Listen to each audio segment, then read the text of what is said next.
Good morning friends. আজকে এটা আমি কি বানাচ্ছি বলো তো? এটা হচ্ছে আমি একটা আমার ঘরে বানানো বিরিয়ানি মশলা। আমি এটা বিরিয়ানি করলে আমি মশলাটা বাড়িতেই বানিয়ে নেওয়া প্রেফার করি। তো সেটাই বানানোর প্রস্তুতি চলছে। দেখো এখানে আমি নিয়ে নিয়েছি একটু লবঙ্গ, একটু সাদা জিরে, এই যে এলাচ, দারচিনি, জায়ফল, জয়িত্রী। তুমি এখানে আরও দিতে পারো, কিন্তু যাই হোক আমি যে কটা অ্যাভেলেবল ছিল মোটামুটি তাই দিয়ে একটা বিরিয়ানি মশলা প্রিপেয়ার করবো। এবং এই মশলাটা মানে না দিলে, যতই বাজার থেকে আমি কিনে নিয়ে আসি না কেন, এটা না দিলে যেন মানে আমার ঠিক তৃপ্তি হয় না। তো চলো তোমাদেরকে দেখিয়ে দিই। দেখো আমি 2-3 মিনিট জাস্ট একটু সাদা রেখে এগুলোকে একটু ভেজে নিয়েছি। এবার আমি এটা একটু মিক্সিতে পেস্ট করে রেখে দেবো একটা টাইট কন্টেনার। দেখো বন্ধুরা, ডিরেক্ট মিক্সিতে পেস্ট করে আমি দেখাচ্ছি তোমাদের। একদম সুন্দর পেস্ট হচ্ছে আর একটা দারুণ কিন্তু স্মেল বেরোচ্ছে। ওকে, এটাকে আমি একটা টাইট কন্টেনারে রেখে দিচ্ছি যাতে গন্ধটা না বেরিয়ে যায়। এটা আমি পরে বিরিয়ানির লেয়ার করব তখন এটা ইউজ করব।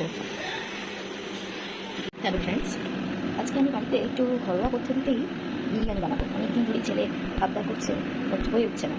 তো তার জন্য আমি প্রথমে দেখো একটু বিরিয়ানির যে চাল, ইন্ডিয়া গেট চাল আমি মোটামুটি ভিজিয়ে রেখেছি আধা ঘন্টা ধরে। ভালো করে ধুয়ে চালটাকে ভিজিয়ে রাখতে হবে। আমি এখানে একটু আলু আগেই প্রেশারে দিয়ে তাড়াতাড়ি করার জন্য একটু সেদ্ধ করে রেখেছি। দেখো, আর এই এখন আমি মাংসটা প্রিপেয়ার করবো। এই যে এখানে আমার মাংস চিকেন ম্যারিনেট করা আছে। জেনারেলি আমি চিকেনটাকে আগের দিনই রাতেই করে রাখি, কিন্তু আজকে চিকেনটা আনা ছিল না। তো আমার বর জাস্ট কিছুক্ষণ আগেই ব্যাপারটা প্ল্যান করলো, তো করেই গেলো বলে বাজারে চলে গেলো চিকেন আনতে। যাই হোক, চিকেনটা আসার পরে তারপরেই ওকে ম্যারিনেট করা হয়েছে। তো এখানে আমি মোটামুটি একটু টক দই, গোলমরিচ গুঁড়ো, কেওড়া জল, গোলাপ জল 1 থেকে 1.5 চামচ দিয়েছি। আর এখানে 2 চামচ ধনে গুঁড়ো, 2 চামচ জিরে গুঁড়ো, পরিমাণ মতো নুন, একটু হলুদ আর একটু কাশ্মীরি লাল লঙ্কার গুঁড়ো আর আমার ঘরে বানানো বিরিয়ানি মশলা দিয়ে আমি চিকেন আর একটু সাদা তেল দিয়ে আমি চিকেনটাকে ম্যারিনেট করে রেখেছি। এখন আমি চিকেনটা করবো। তেল গরম করতে দিয়েছি, দেখি কি হয়। তেলটা গরম হয়ে গেছে। এবার আমি কড়াইয়ে একটু তেজপাতা, একটু 2 শুকনো লঙ্কা জাস্ট দিয়ে দিলাম।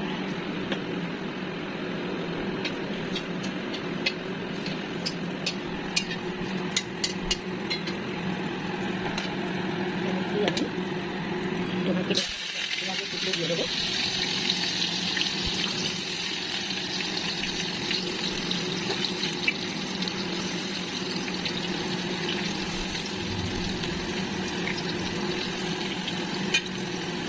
আমি 3-4টে মিডিয়াম মাপের পেঁয়াজ এখানে পিস করে রেখেছিলাম। আর আরেকটা জিনিস বলতে ভুলে গেছি, মাংস ম্যারিনেশনের সময় আমি আদা রসুনের পেস্ট দিয়ে দিয়েছিলাম, সেটা আর আলাদা করে এখন দেবো না। এখানে শুধু ফোড়নের ওপরে পেঁয়াজ কুচিটা দিয়ে পেঁয়াজটাকে মোটামুটি একটু হালকা বাদামি রঙ করে ভেজে নিলেই তারপরেই আমি ম্যারিনেট করা মাংসটা দিয়ে দেবো। পেঁয়াজটা একটু ভাজা হোক। পেঁয়াজটা মোটামুটি একটু হালকা কালার আসার পরেই আমি এই মাংসের এই প্রিপেয়ার যেটা করে রেখেছিলাম রেডিমেড মাংসটাকে এর মধ্যে দিয়ে দিলাম। দিয়ে এবার এটাকে একটু নেড়ে দিই ভালো করে। একটু হাই ফ্লেমে এটাকে কষে নিচ্ছি। তারপরে আমি একটু ঢাকা দিয়ে দেবো, দিয়ে এটাকে সেদ্ধ করে দেবো। তবে বিরিয়ানির মাংস কিন্তু একটু 85% মতন হয়ে গেলেই মাংসটাকে অফ করে দিতে হবে। তার কারণ হচ্ছে এরপরে তো আবার রাইসের মধ্যে এটা ভাপে অনেকটা আবার হবে, আমি এমন দমে বসাবো। সেই জন্য মোটামুটি 85% মতন হবে যখন তখন কিন্তু দেখাবো, অবশ্যই দেখাবো। ঠিক আছে, মাংসটাকে এবার আমি ঢেকে দিচ্ছি। একদিকে আমাদের চিকেন এই যে চলছে, ঢাকা দিয়ে রেখেছি। আর একদিকে এই যে আমি আলুটা আগেই সেদ্ধ করে রেখেছিলাম বলেছি, তবে দেখতে হবে আলু যেন মোটামুটি খুব বেশি গলে না যায়। আমি মোটামুটি একটা সিটি দিয়েই আলুটাকে কিন্তু নামিয়ে নিয়েছিলাম। এই যে আলু এখন একটু ভাজা করছি। এখানে সিটিতে আমার ডিম রয়েছে, ডিমটাকেও সিটি দিয়ে রেখেছি, ডিমটাকেও ভাজতে হবে।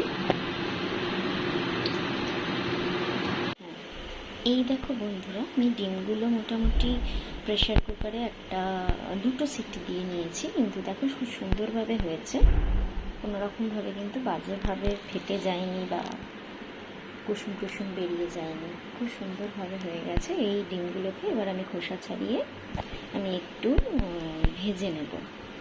বিরিয়ানির জন্য ডিমটাকে হালকা ভাজতে হয়, একটু হালকা ভেজে আমি তুলে রাখবো। দেখো আমি ডিমটাকে ইতিমধ্যে ভেজে এইভাবে তুলে রেখেছি আলুর সাথে।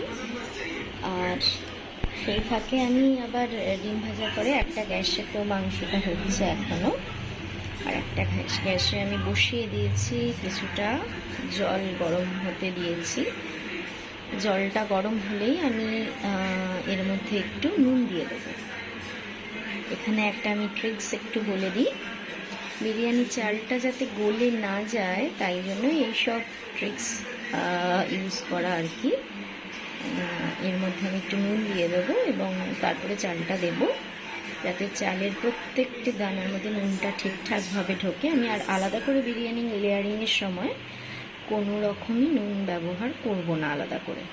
এই রাইসের মানে চালের মধ্যেই যেটুকু দেবো তাতেই বিরিয়ানিটা ঠিকঠাক হবে।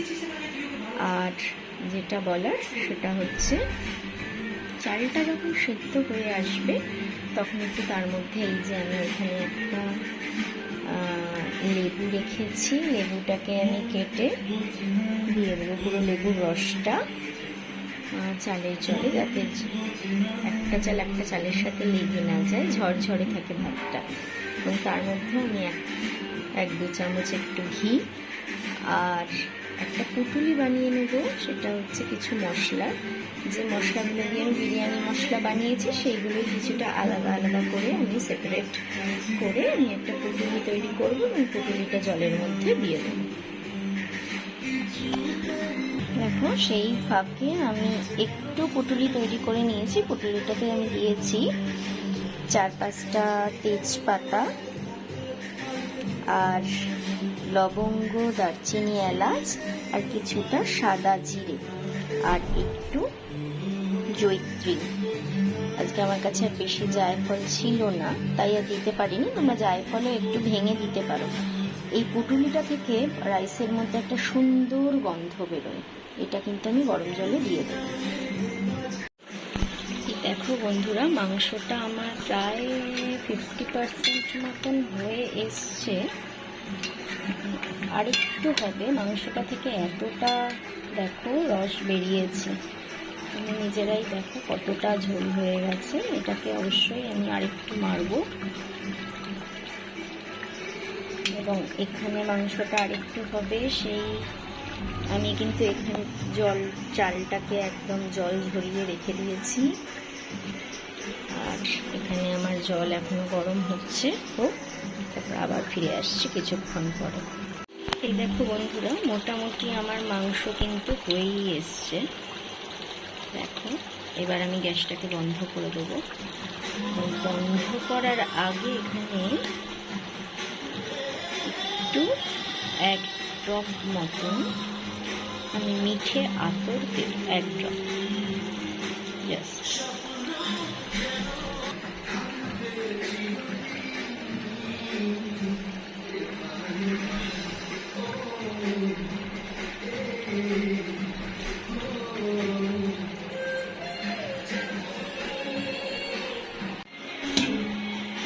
আমাদের জলও গরম হয়ে গেছে, এবার আমি এতে চালটাকে ছেড়ে দেব।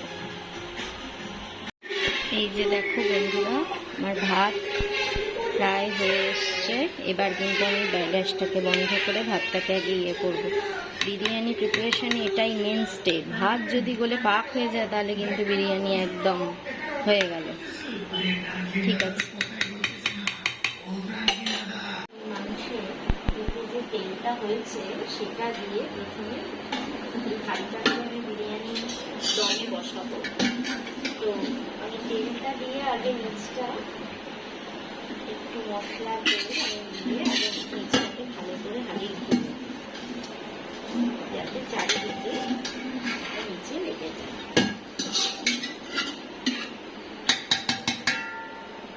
এরপরে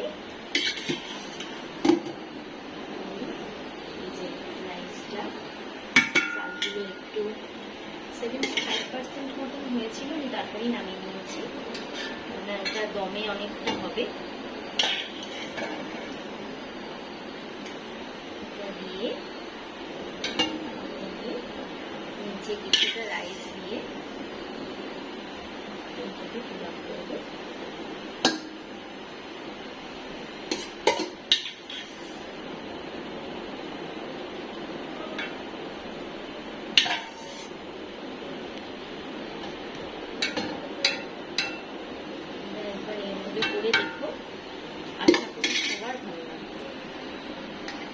দিয়ে দিয়েছি মোটামুটি নিচে একটু রাইস, তার মধ্যে মাংসগুলোকে আমি 2-3 পিস চিকেন আমি দিয়ে দিলাম।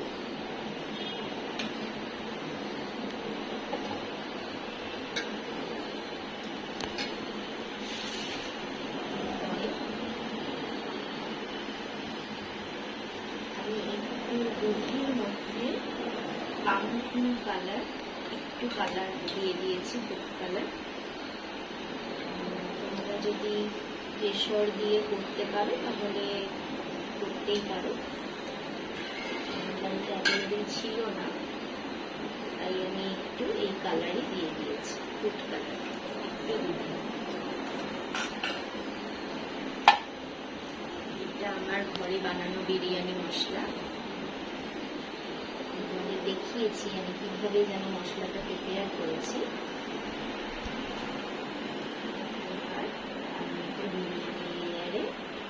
ভালো করে দিয়ে দিলাম। আমরা এই রান্নাটার জন্য কিন্তু এই লেয়ারিং সাজানোর সময় আলাদা করে নুন ব্যবহার করব না, তার কারণ আমি আগেই বলেছি আমি রান্নার সময়তেই একেবারে নুনের ব্যবহার করেছি। দেখো আমি ঘি দিয়ে দিচ্ছি এবার লেয়ারে।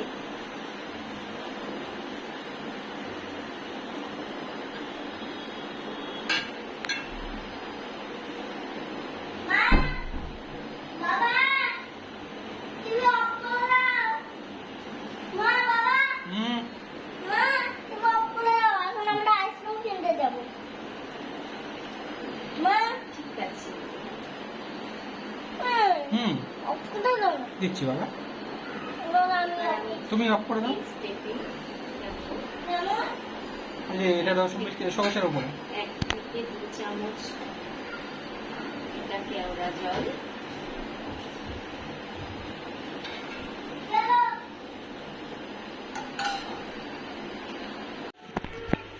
এই দেখো বন্ধুরা ডিরেক্ট বিরিয়ানি ফ্রম মাই হাঁড়ি। এই যে দম থেকে খোলার পরে পরেই আমি তোমাদের দেখাচ্ছি। আমি এটা এখনো প্লেটে সার্ভ করিনি, জাস্ট দেখো দারুণ স্মেল বেরোচ্ছে একটা। এই হচ্ছে আমার বিরিয়ানি।